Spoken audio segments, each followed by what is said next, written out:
kicks into gear. Their skilled technician at the 4th spot, Luis Scola and the Houston Rockets, go up against the LA Lakers and their continent champion on the wing, the magnificent Kobe Bryant. Rockets, Lakers, coming right up.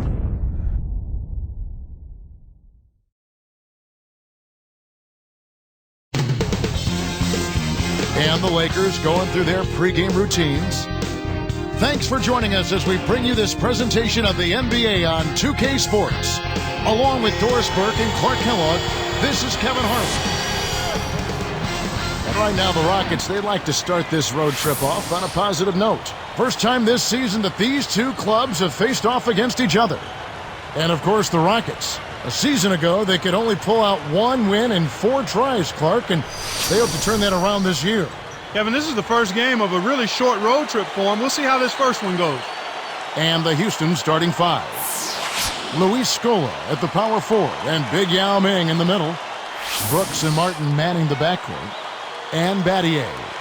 And for the Lakers, Artest, Gasol, and Bynum are the front court. Fisher and Kobe man the backcourt. Well, Clark, the Rockets on the outside looking in at the end of last season. Yeah, Kevin, but they were still plenty competitive. I mean, 28-24 against the tough Western Conference opponents. They found ways to win a lot of close games.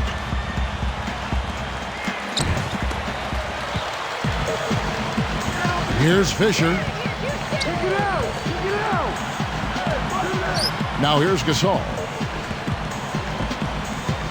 Leads him with the pass. Here's Artest.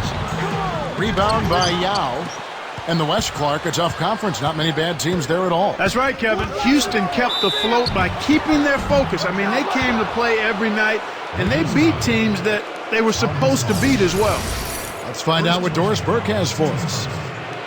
Rick Adelman gave me just a few minutes with him. Although this is their first battle with the Lakers this season, he said one thing that hasn't changed is how complicated it is to find a way to handle both Kobe Bryant and Pau Gasol simultaneously. He said they complement each other perfectly. You've got Kobe who can kill you from the perimeter and Gasol who can do it from the paint. It's a no-win situation defensively. Their championships will attest to that, guys.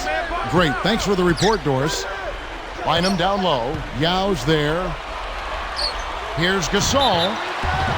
And 2 free throws coming up as the whistle blows. He barely missed that one. Looking at these Lakers, Clark, I remember a quote where Kobe Bryant said about Gasol, he comes off as laid back, but he's got a killer instinct deep inside. Yeah, he's a very competitive player, but because he's cerebral, he gives the appearance as though he's not competitive, but he's a real worker.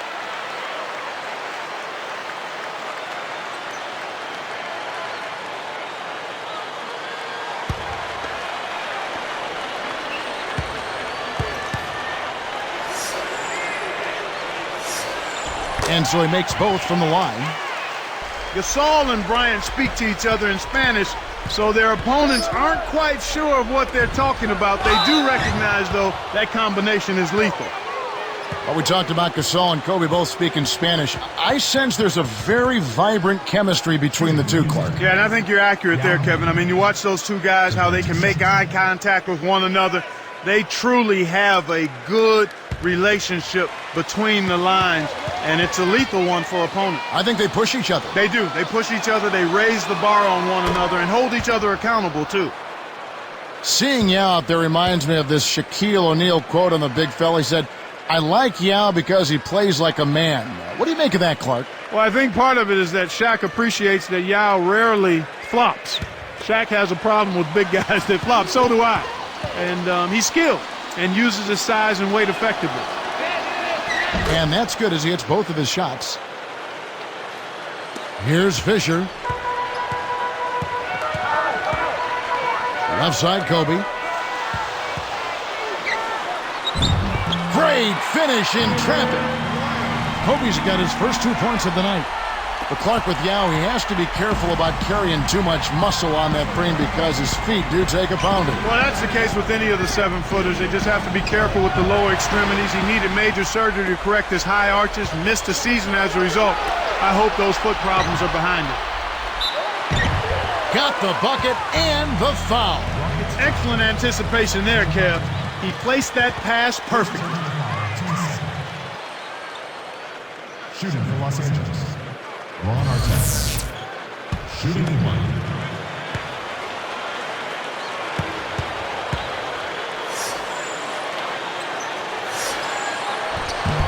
No good, and they don't get the three-point play. A lot of questions on Ron Artest and how he was going to fit in with the Lakers. I think their deep playoff run answered those questions. I echo those sentiments, partner. I mean, he came in and immediately found his role of being a defensive stopper. Took him a little longer to find the comfort level offensively. And here are the Rockets now. Andrew Bynum unable to get his shot to go. Fisher gets the reach-in call. That is his first foul of the game. First personal foul, team's turn.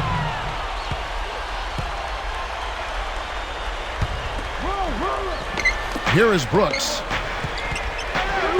Pass to Battier. Baseline jumper. That's good. Battier's got his first 2 points.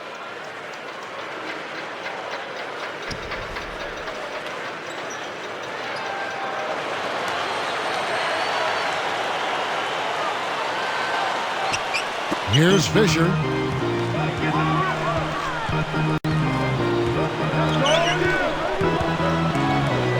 Here's Artest. And there's the whistle. Fouled hard on the shot. He'll go to the line. It's going to be on Shane Battier. You see Ron in that Lakers uniform, and you can't help but think of that buzzer beater that Artest had against the Suns last spring. First free throw is good.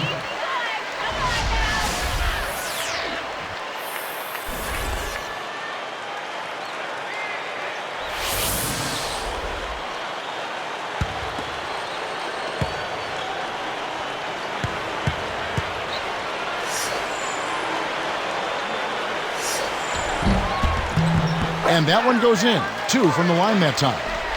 The league's marquee franchise players just love coming to L.A. Great market, Clark. Great organization. Well, great history, too, and not to mention the championship trophies that are part of the Laker history and tradition, and it's easy to sell that because at the end of the day, Kevin, these guys are making a lot of money. They love playing the game, but they want to win. They want to be in a winning environment, in a winning culture, and nobody's done it much better in all the sports than the Los Angeles Lakers. And Doris Burke has a report for us from the sideline. Well, Kevin, despite winning 2 consecutive championships, the Lakers couldn't rest on their laurels this offseason. A big move for them was signing the point guard Steve Blake. Blake's a solid and dependable vet, a gritty defender, a shooter, and most importantly has a high basketball IQ. The Lakers feel he's a great fit for the triangle with good toughness to withstand the playoff pressure that will certainly accompany his time here with the Lakers. Guys, back to you. Seems like a good fit. Thanks, Doris. And bringing up the Lakers, you have to mention the history of the franchise. As you go in the Staples Center, you look up in the rafters, you see the championship banners, you see the great names that have worn the Laker colors, the Laker uniform over the years. I mean, it really does. It's stunning. It is stunning, and it also inspires you. And I think it raises you to a level to where you don't want to let that tradition or history down. That's a great point. And, you know, people think that these young players perhaps don't have an appreciation for the past. I think that might fool some people. I think people might be surprised at how much they truly know about some of the great players that have been in this same uniform before them. Yeah, exactly. And with the teams like the Lakers or even the Celtics, it's made apparent. Even if these young guys don't know, if they become part of that history, they learn quickly what's gone before them. Now here the 2K leaderboard with last season's top rebounding teams. Taking a look at the Lakers, a team with outstanding rebounders, number 2 in the league. There's not a whole lot to complain about with these numbers. I mean, they made a commitment to rebounding last year, and it was obvious. It showed on a consistent basis. They put great effort into rebounding the ball last season. The Rockets making a switch here. Hayes, no good. Well, he doesn't have the softest touch. And with the D right in his face, that made all the difference. Takes it up. And Artest with the basket on the assist from Kobe. Artest's got his second bucket of the night. Rockets trail by 8. It's tipped. Patterson with it. Puts the hammer down. Plays like that are what makes this league so great. He's a special player. I don't care if you're a fan of another team You have to admire someone, Clark, who can make those types of plays.